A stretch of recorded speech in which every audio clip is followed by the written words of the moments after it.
Азыр 1446-жылы болсо, хижри жыл, ошонун 100-жылдарында Хаджач бин Юсуф деген падыша, мусулмандардын падышасы болгон ошол кезде, доктурларды чакырып бардыгын өлкөдөгү.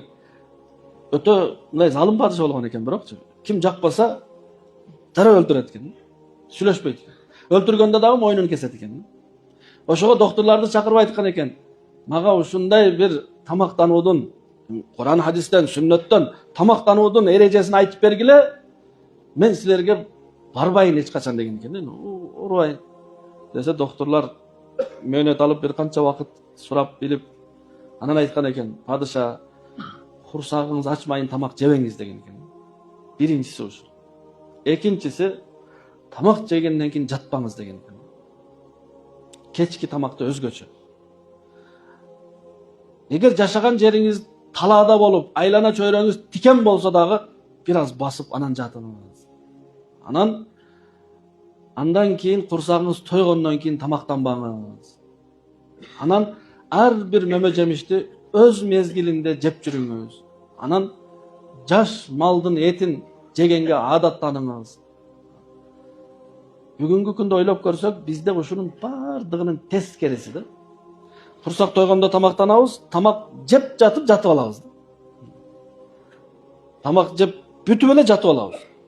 Анан биз картайып, кой 15 жыл жашай турган болсо, 14кө чыккан койлорду, картайып калган малдарды, жада калса кечиресиздер тоокторду дагы барго, чоңоюп калган, картайып калган 1-2 жашар тоокторду союп жейбиз да.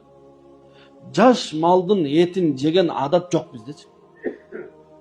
Ар бир мөмө жемишти өз мезгилинде жок, биз аны курутуп, же соленый кылып, же салат кылып кышта жешибиз керек да. Азыр жесекчи ошону. Бүт тескери биздикичи.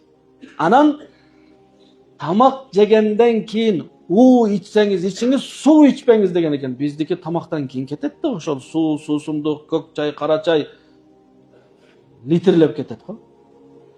Жаштар литрлеп суусундук. Ал эми чалдарыбыз болсо, Алла рызкысын кенен кылсын, чай. Куй эле куй. Биз ушул басып жүргөнүбүзгө шүгүр кылышыбыз керекпиз барго.